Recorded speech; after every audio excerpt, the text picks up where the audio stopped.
Ei pessoal, como de praxe, muito bom estar com vocês. Me chamo Rafael Bronizo, para aqueles que estão chegando pela primeira vez. Não sei se eu te desejo bom dia, boa tarde ou boa noite, até porque para mim é boa madrugada. E a parte boa é que o som fica mais limpinho, olha que maravilha. E a parte ruim é que infelizmente o cachorro da vizinha hoje não vai poder fazer a participação especial aqui com a gente. Então, atendendo a pedidos, vamos fazer a leitura facial de Jeff Bezos. E eu posso dizer que é meu parceiro? Eu acho que é meu parceiro de negócios, porque ele é dono da Amazon e eu tenho 3 livros lá no site dele. Então, é meu parceiro de negócio. Ele atualmente é o homem mais rico aí do mundo, enquanto eu gravo, né, esse vídeo. Não sei qual momento você estará vendo esse vídeo, mas o objetivo aqui é utilizarmos as suas características faciais para estudarmos, não ele especificamente, mas o padrão facial do qual ele tem, e que dependendo da configuração, se você ver em algum lugar por aí algum padrão semelhante, olha, fique esperto, porque eu já mostrei algumas coisas aqui muito interessantes, hein? Então vamos lá, pessoal. Primeiro de tudo, eu gostaria de falar sobre a mudança capilar que foi tendo, né, no passar dos anos. Você vê, naturalmente novo, né, com cabelo. É comum, né, com o passar da idade, ou a pessoa vai perdendo muito cabelo, ou então ela acaba ficando com o cabelo mais branco, né? No caso dele, você percebe aí que numa meia idade aí, ele já apresentava alopécia, né, ou calvície bem acentuada, e até que nos dias atuais ele resolveu assumir de vez a calvície, e aí resolveu raspar de vez, e atualmente ele fica totalmente com a cabeça raspada. Então eu quero falar um pouquinho sobre isso, apesar que eu já comentei alguns vídeos sobre a calvície. Cabelo, né? Cabelo está ligado à proteção, a gente já falou também. Então, onde tem cabelo no nosso corpo, onde tem pelo no nosso corpo, é porque de alguma forma aquela área ali, ela inconscientemente ou biologicamente, ela precisa, né, de certo tipo de proteção.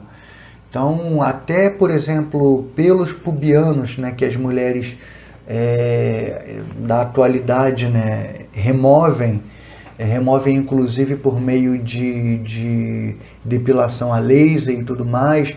E eu estava justamente vendo uma reportagem há pouco tempo falando dos perigos que tem a remoção desses pelos. Então, de igual modo, enfim, e não é diferente na cabeça, pessoal. Então, se tem cabelo, isso está ligado a uma proteção, né? E aí vem proteção com relação às radiações e tudo mais. Tem as sobrancelhas também, que fala de proteção. Tem cílios também. Qualquer hora a gente comenta sobre essas coisas. Mas hoje eu quero focar no cabelo. E o interessante é que o cabelo está na parte mais alta do ser humano. É o topo do ser humano, é o cabelo. E aí tem diversas teorias metafísicas também, né, que fala sobre a forma como o cabelo ele se aparta, né, pelos poros. Isso tem muito a dizer como que se processa os pensamentos da pessoa. Aí vai o cabelo liso de um jeito, cabelo crespo é de outro, cabelo fino, cabelo mais espesso, mas eu não vou entrar nesse mérito aqui hoje, até porque no caso dele é a ausência, começando pela calvície. E a calvície, como a gente fala que essa região, ela é como se fosse o ponto de contato entre, o ponto de divisão, né, entre o que é do homem e o que é do transcendental, o que é de Deus, né, o que é da terra, né, e o que é do céu, o que é material e o que é espiritual. Então, e assim por diante. É como se o cabelo fizesse essa divisão. Dada essa explicação, a ideia metafísica da perda do cabelo tem a ver com pessoas que têm uma característica comportamental de controle, né? Pessoas que precisam ter o controle de todas as situações, geralmente são grandes inteligentes, são pessoas de tamanha inteligência que, para eles respeitarem superiores, só se eles considerarem pessoas muito pessoas dignas desse respeito dele, ou por serem mais inteligentes do que ele, serem percebidos como mais inteligentes, ou mais capacitados, ou mais... Porque, caso contrário, a única coisa que vai ter, né, dessa pessoa calva é desprezo, é desrespeito, é inaceitação, porque a pessoa calva ela tem dificuldade em lidar com a autoridade, ela tem dificuldade com lidar com superiores. E aí, por isso, essa região aqui, ela acaba caindo. Então, é como se ficasse literalmente o campo aberto. Eu acho que eu já comentei aqui que a Cristina Cairo, e eu vou referenciá-la novamente mais à frente, em outro ponto, que ela dá uma ilustração de que a pessoa calva, nem o cabelo pode estar sobre ela. Então, como o cabelo representa a autoridade, então teria essa questão aí. Então, essa região, como ela representa a divindade, então ela muitas vezes pode estar ligada também ao orgulho, entende? E aí esse orgulho ele acaba sendo revelado nessa região. Então quer dizer que todo mundo que tem essa calvície, né, porque biologicamente a gente vai ver que tem a ver com questões hormonais, tem a ver com essas questões mais genéticas, né? É assim que a biologia, principalmente ocidental, estuda. Só que é o seguinte, até onde vai essa questão genética? Eu já mostrei aqui casos de que muitas vezes o pai ele é calvo, o filho é calvo, o irmão é calvo, mas tem um terceiro que não é. Então, o que acontece? É uma aleatoriedade, eu acho que eu falei certo. Não é bem assim. Geralmente, aquele que vai ter essa calvície, você passa a reparar que justamente são aqueles que têm o comportamento parecido. E o interessante é que tem pessoas que têm esse perfil calvo e dá a entender que elas são passivas, são, não sei se eu diria submissas, mas muitas vezes ela pode não expressar isso, mas aqui no íntimo dela ela não se curva, ela não abaixa a cabeça. Agora, quando você vê um terceiro ponto aqui, olha, é quando resolve assumir de vez a ausência do cabelo e deixa tudo por igual e tira, e fica, como o pessoal fala, fica careca mesmo, completamente, tira tudo. O pessoal até fala, né, acho que era a música que é dos carecas que elas gostam mais. Mas já parou para pensar no recruta, por exemplo? Quando ele vai para o quartel, que ele precisa rapar a cabeça, ali quando ele rapa, fica todo mundo por igual. Ali o orgulho fica para trás, ali o nariz em pé fica para trás, ali começa a entender o que é submissão, o que é hierarquia. Então dali, olha, tira tudo. Da mesma forma, muitas vezes quando a pessoa entra na universidade, acontece a mesma coisa, retira. E também você vê ali que é como se a pessoa estivesse zerando ali o seu conhecimento, independente, ali ela tem que tirar toda a sua arrogância, porque ela está começando, ela tá iniciando. E o maior exemplo, né, dessa questão de retirada de cabelo, você repara os monges, né, que também tiram seus cabelos. Sem contar também que existe uma crença de que essa retirada do cabelo aumenta a exposição à energia transcendental. E dentro dessa ótica, né, que na verdade não é mística, ela é mais metafísica, faz todo sentido, porque se a gente está falando que a parte mais alta tem a ver com a ligação com o transcendental, então faz todo sentido. E tudo que está mais para o alto em nós é mais nobre. Tudo que está mais para baixo é mais da terra. Então, se fosse dividir os terços, a parte mais nobre é a parte alta, que é pensamento, que é raciocínio, que é intelecto, que é a intuição, é tudo aqui, olha. O que é menos nobre vai estar para baixo, que é o quê? Que é terreno, que é o racional, que é o material, que é o carnal, que é os impulsos primários e instintivos, que é representado no terço inferior. Então, no mais alto de tudo, que é a nossa cabeça, quando ela está descoberta, ela está desprotegida, né? Eu estou dando um exemplo de que eu estou me desnudando, né? Eu estou me despindo de tudo aquilo que eu acho que sou, que faço e que aconteço. Então é mais ou menos essa ideia aí. E o interessante é que também você vê que pessoas que rapam tudo, elas continuam dominantes, elas continuam perspicazes, inteligentes, só que agora com uma tendência a ser mais diplomática, entende? A intelectualidade, a criatividade, né? Porque são pessoas de ideias originais, ela permanece, tá? Mas agora de uma forma mais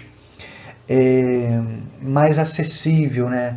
Porque o calvo, principalmente quando associado com outras características, você vai ver que são pessoas mais difíceis de se lidar, mais difíceis de se dobrar.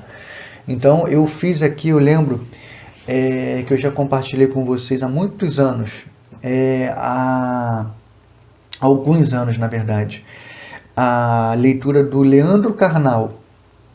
E eu falei, né, que as características dele mostrava bastante impetuosidade, mostrava certo até, como é que eu posso dizer, até dificuldade em lidar com alguns aspectos no interpessoal, mas que eu acreditava que no momento em que ele decidiu assumir, né, e rapar a cabeça num todo, ali eu acredito que algumas coisas dentro da sua, né, nessa questão de se quebrar um pouco mais, de ser mais tolerante ou menos intolerante, eu acredito que isso tenha acontecido. Então, já passei um bom tempo falando sobre esse assunto, vamos ver. Certo, então aqui também, não sei se você reparou na imagem anterior, qualquer coisa você volta ao vídeo, mas repara aqui que o olho direito dele, né, tem essa pálpebra mais caída, né? Então isso tem um termo técnico chamado pitose palpebral, né? Então a pitose ela pode ser tanto de um olho só, que vai ser chamada de unilateral, ou pode ser bilateral, né? Que acredito que seja menos comum, mas tem essa diferença aí. Então pitose nada mais é do que esse caimento anormal aí da pálpebra. E na metafísica, eu gosto muito de uma fala, né, também da Cristina Cairo, né, eu falei dela no início, sugiro que vocês pesquisem sobre ela. Ela tem a princípio assim, um aspecto bastante místico, né, mas ela tem um embasamento científico muito interessante.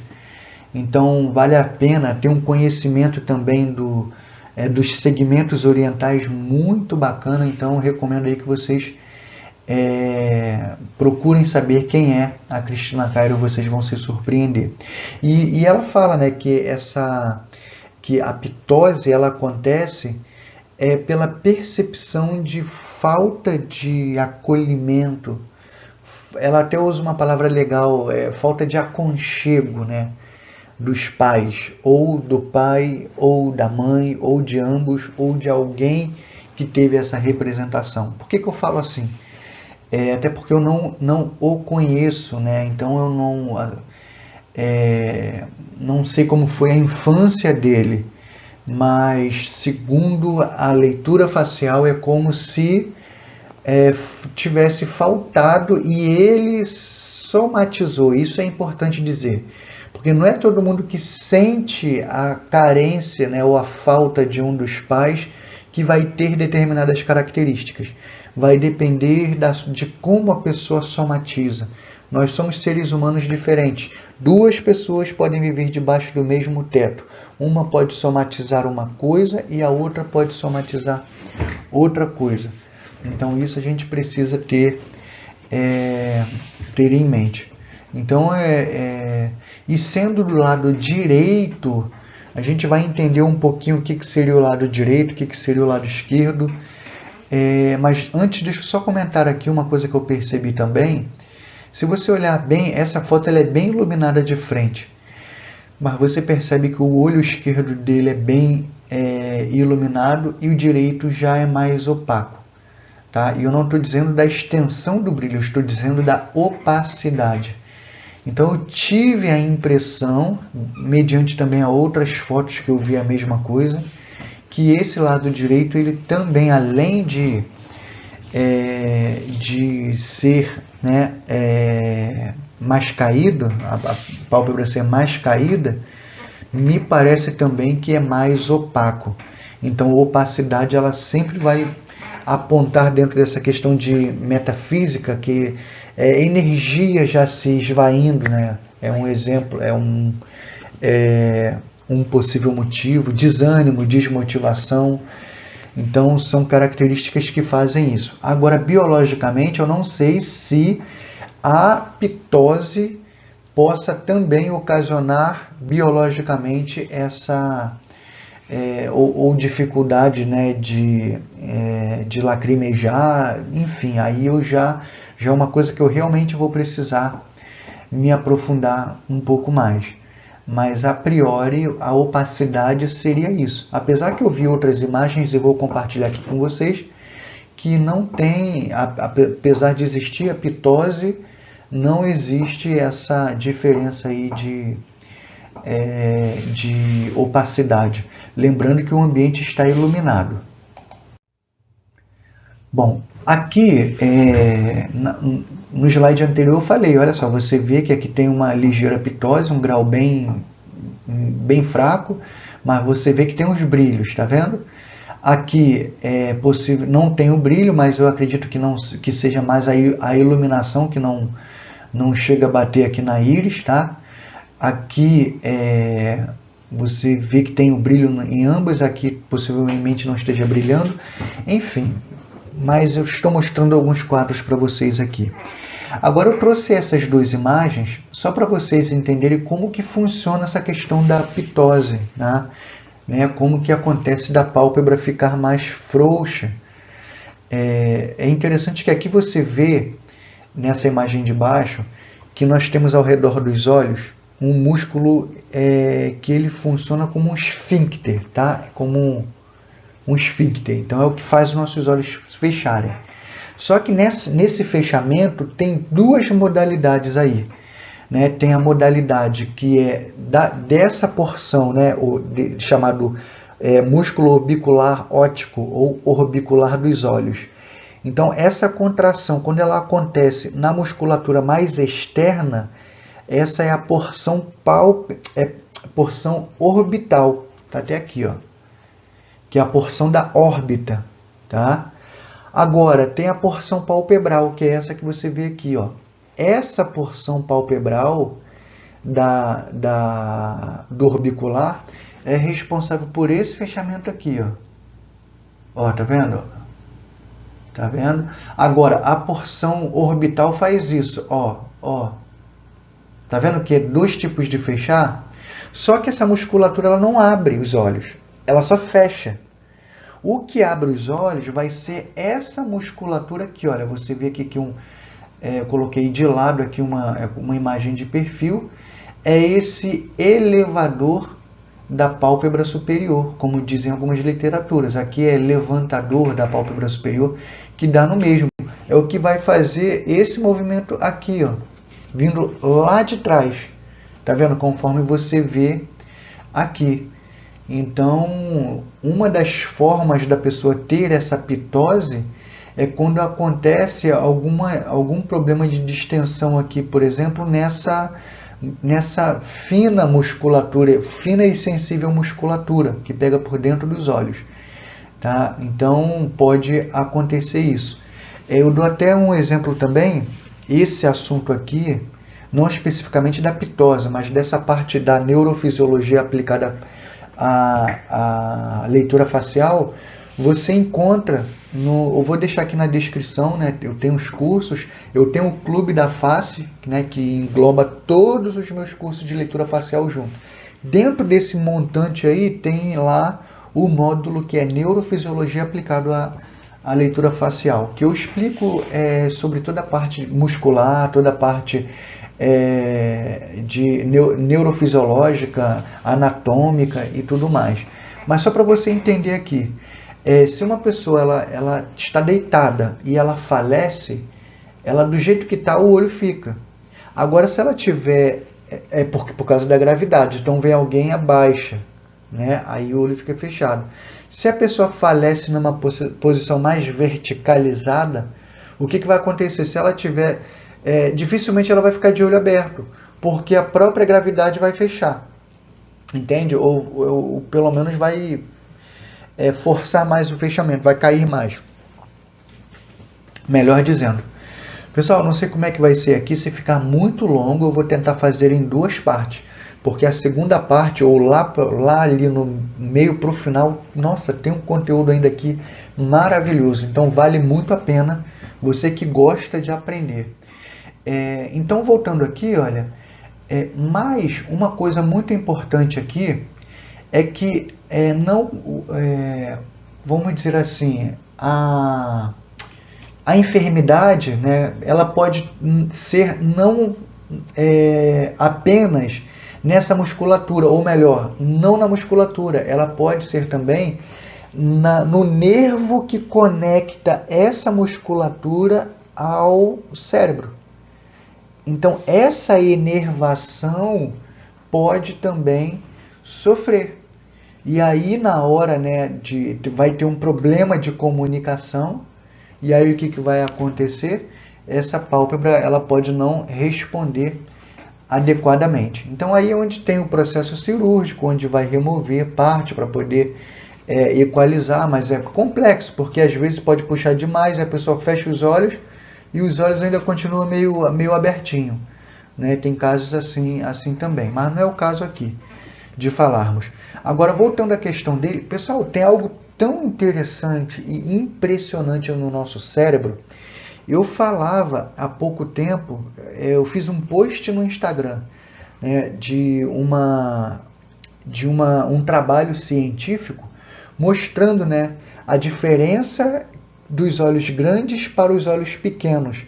Então, essa diferença de olhos grandes para pequenos pode ter justamente feito que se extinguisse os neandertais da Terra. Olha que interessante. E eles falam por quê?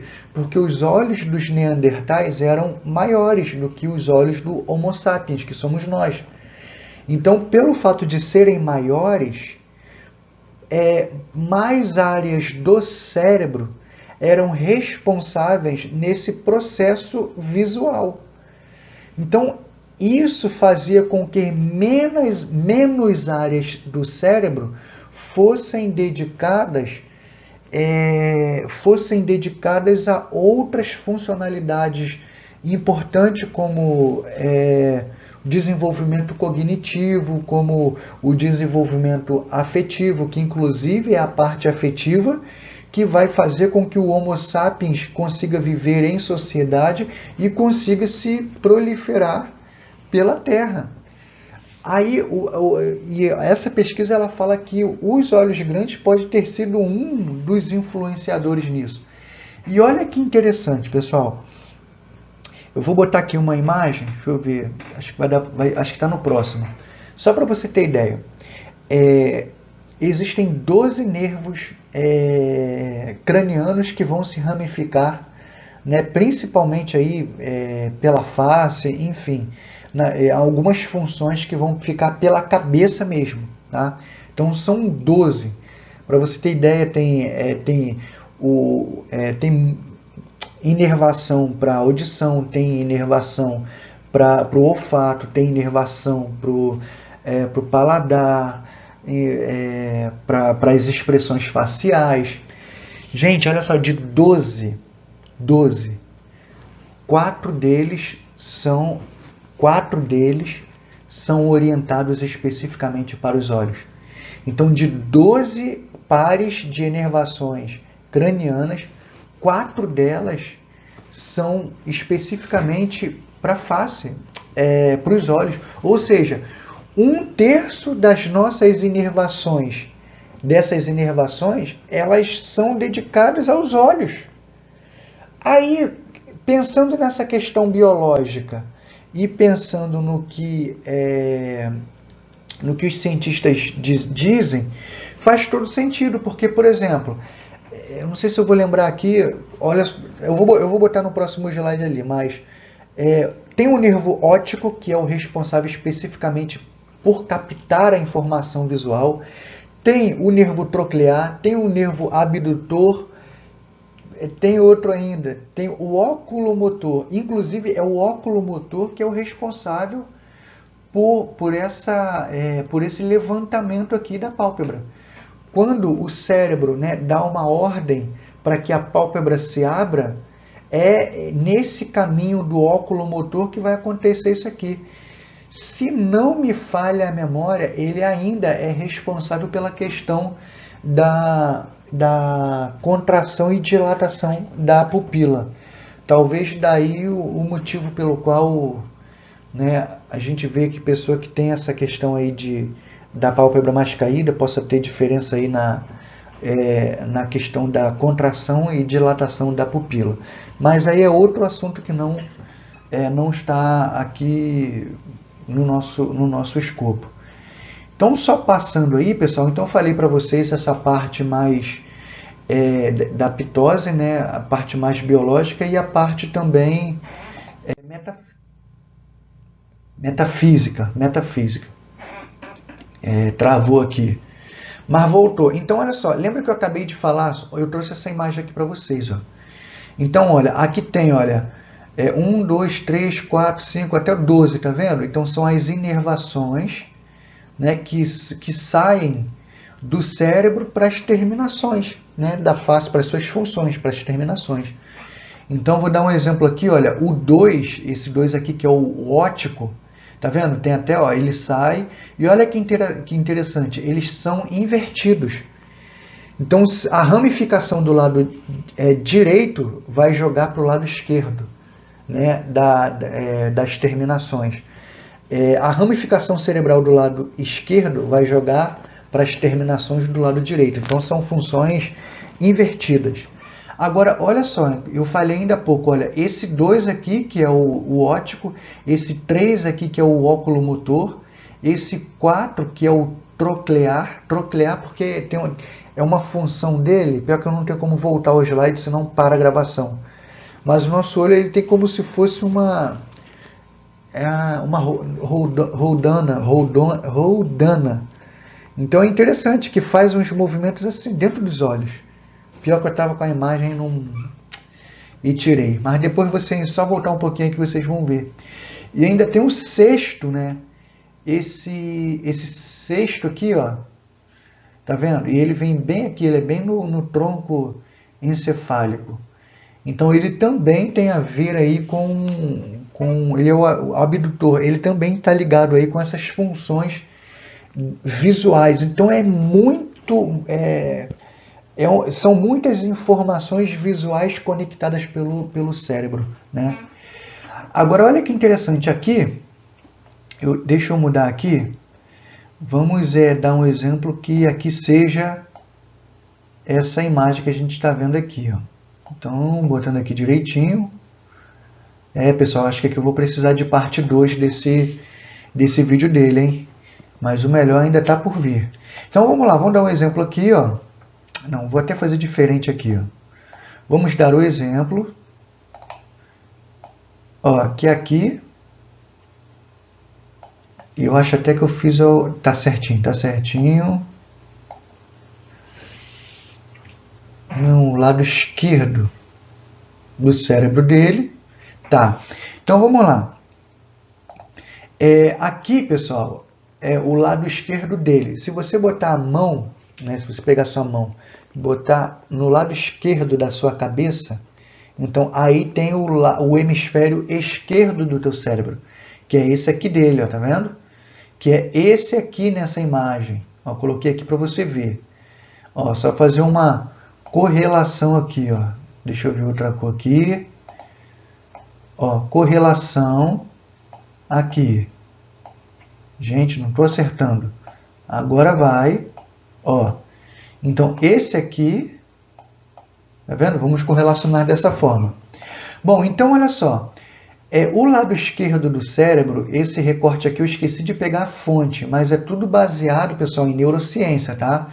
De comprovação já científica. Então, o nosso lado esquerdo, ele vai ter uma primazia aí de pensamento analítico, de raciocínio, linguagem, lógica, escrita, ciências e matemáticas, habilidades com números e o controle, como você vê aqui, da mão direita. Né? Por isso que é invertido. Ó. Daqui, olha, ele vai ser responsável por esse lado aqui todo, tá? Esse lado aqui todo. E esse azulzinho aqui vai ser responsável por esse lado aqui todo. Fiz uma zona aqui, mas já vou limpar já já. Eu já falei sobre esse assunto aqui também em algum vídeo para trás, mas sempre a gente vai trazendo coisas novas.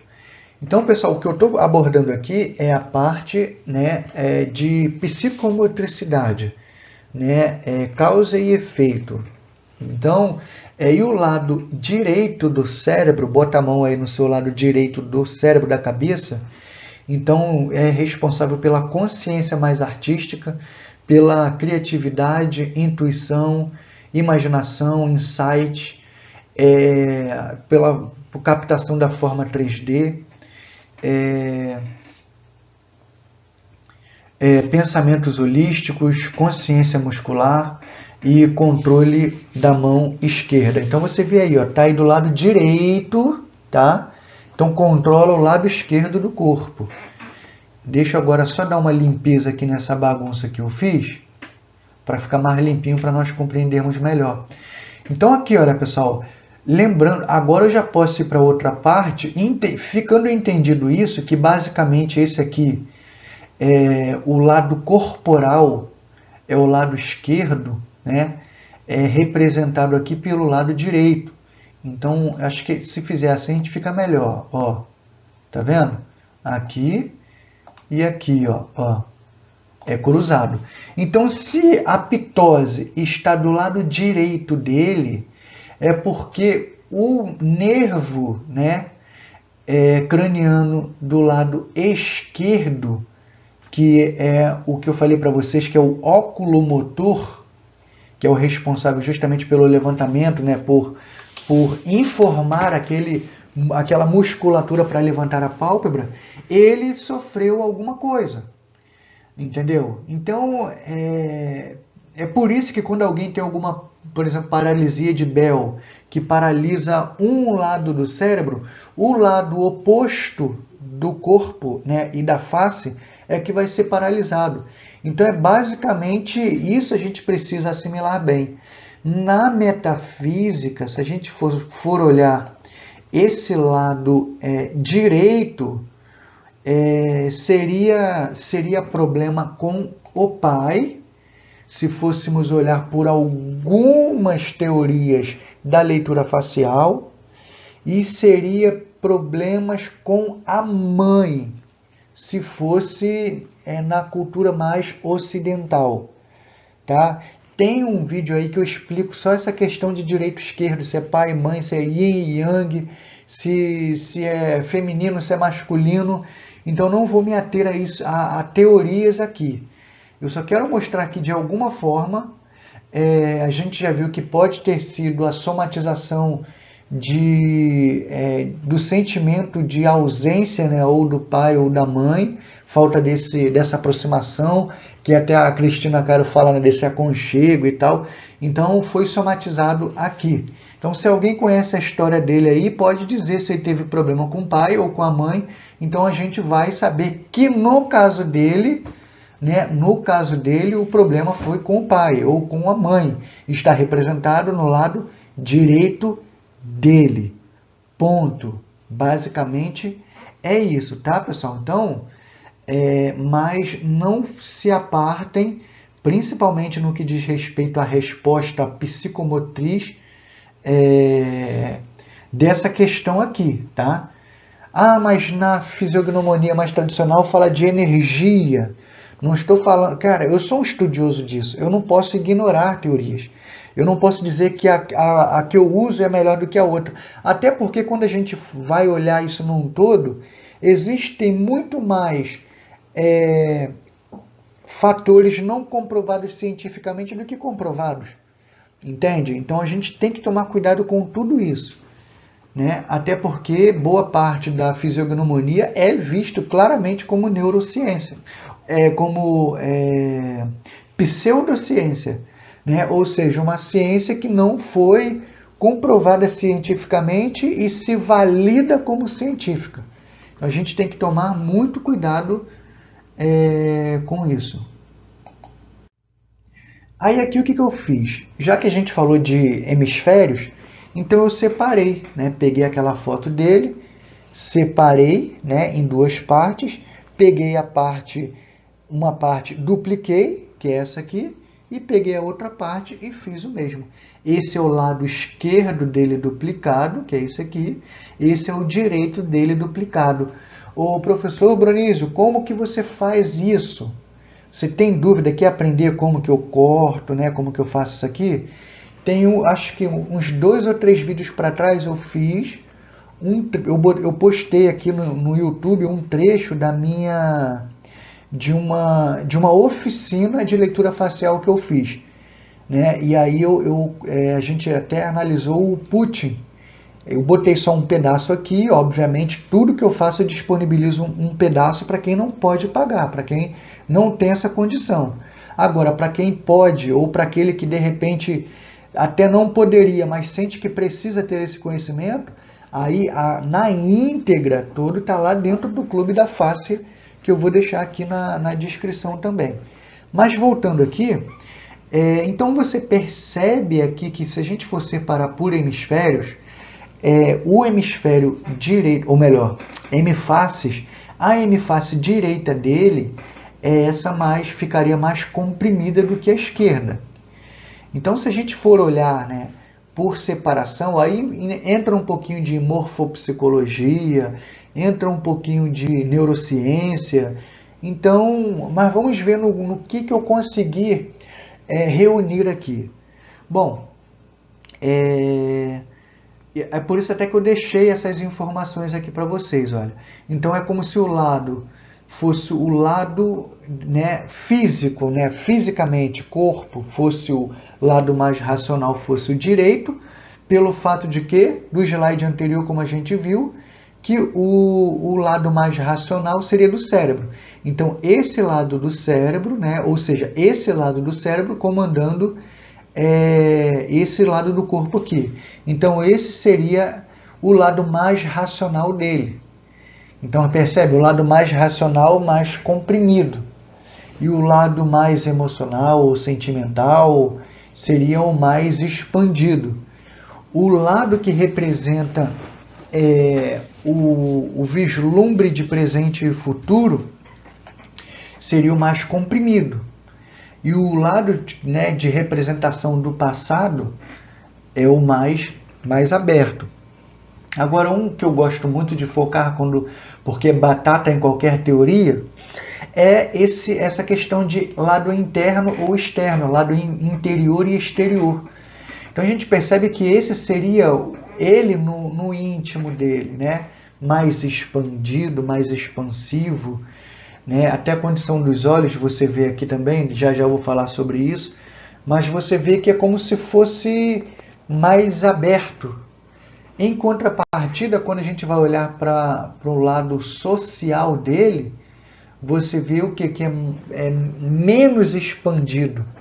Então isso pode passar uma visão de uma pessoa introspectiva. Então esse aqui é como se fosse, eu fiz a leitura da Natalia Gittler, então a gente viu que o rosto dela é mais comprimido, né? Verticalmente falando. Então a gente chama na morfopsicologia de um rosto que é retraído. Então, só que o dele, parte é retraída e a outra parte não. Então, se essa parte retraída dele é a parte mais de expressão do exterior, então é como se ele mostrasse para o seu exterior o lado mais introspectivo, né? O lado mais até tímido, até mais inibido, né? Então é como se o lado mais ativo dele fosse mais passivo. Olha que louco.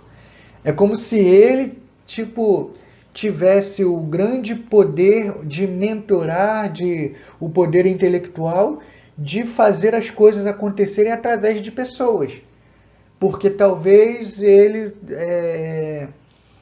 seja o concatenador da coisa, e não necessariamente o cara que bota a mão para fazer. É mais ou menos assim, a forma como eu vejo aqui. Eu não sei como que é ele na prática mesmo de gestão dele, eu não sei, então eu não poderia dizer. Pessoal, eu acho que a gente vai ter que fazer em duas partes, porque tem muita coisa boa ainda, tem coisa boa que eu vou falar sobre o nariz dele, coisas incríveis ainda, que você vai gostar muito, mas eu acho que esse vídeo vai ficar muito longo. Eu vou parar, vou só fechar esse slide aqui e aí depois eu continuo, tá bom? Então eu espero que você veja também a segunda parte. Então só continuando aqui, olha, o lado combativo dele não mostra combate, né? O lado que mostra combate dele é o lado receptivo. Então vocês percebem aí e o lado que seria passivo acaba sendo mais combativo, mais aberto, enfim. E aqui, olha o que eu coloquei, ó, expressões menos sinceras. Por que as expressões menos sinceras são do lado direito? Porque o lado direito é o lado, como a gente falou dessa inversão do cérebro, é o lado que eu controlo melhor. Então, muito provavelmente, se a pessoa estiver fazendo uma expressão para você, e assim, de modo geral, o lado direito dela vai ter a tendência a ser menos sincero, porque é o lado que a pessoa controla mais, é o lado que a pessoa tem mais consciência. Até porque desde cedo você vai ver, como a gente viu no slide anterior, é o que a pessoa começa a tocar, a pegar, né? Começa a sentir, isso para o destro, né? Começa a sentir melhor peso, textura, temperatura. Então o lado direito ele fica mais treinado. Em contrapartida, o lado esquerdo não. Ele muitas vezes fica ali meio que mais vulnerável, né? Porque o foco está mais no direito. Então acaba sendo o mais sincero. O lado esquerdo acaba sendo o lado mais sincero, certo? Então talvez essa persona foi para o meio em que ele vive, o meio de devoradores e tudo mais, talvez tenha sido a persona que ele criou para se relacionar com os demais. Até porque essa questão da pálpebra caída, agora ainda continuando na questão metafísica, você vai ver também que os olhos eles começam a fechar, que é quando inconscientemente a pessoa ela não quer mais ver, ou não quer mais estar ali, ou ela quer se fechar, ou ela quer se manter fora da visão dos outros. Então é a somatização, é algo inconsciente. Isso pode expressar desconfiança, né? É o fechar. Qualquer coisa de olhos tendo fechado, seja olho pequeno, seja olho semicerrado, seja olho para dentro da órbita, tudo tem a ver com essa questão de defesa, de proteção psicológica, como eu já falei aqui, né, de ocultação das intenções futuras, dos próximos passos, né, da internalização da pessoa. Então, do mostrar um lado mais calmo. Então, essa ideia do olho mais relaxado vai ter uma ideia não só de passividade, né, mas de um olhar mais calmo. Apesar que de passivo mesmo, a gente vê que ele, pelo menos assim, o que se vê, né, é uma pessoa bem agressiva, né, no meio dos negócios e tudo mais. Mas pela leitura facial é dessa forma que eu vejo. Aí você que já conhece um pouco mais pode contribuir um pouco, né, ou acrescentando informações aí para nós. E esse lado aqui, os olhos já regalados, já vai mostrar o que? O contrário, que é a externalização. E pode ser até tendência a fantasias e devaneios, quando os olhos eles ficam muito vistos normalmente. Então você vê que essa foto original dele não tem motivo para estar com o olho assim, ó. Não tem. Então por que os olhos estão naturalmente assim? Então isso pode falar de pessoas que a criatividade é tanta que pode passar dos limites, pode ir para a extravagância, entende? Então, porque pode ser uma tendência à fantasia, a devaneios. Então, são pessoas que naturalmente são assim, olha. Entende? Mas você percebe que tem dois lados diferentes.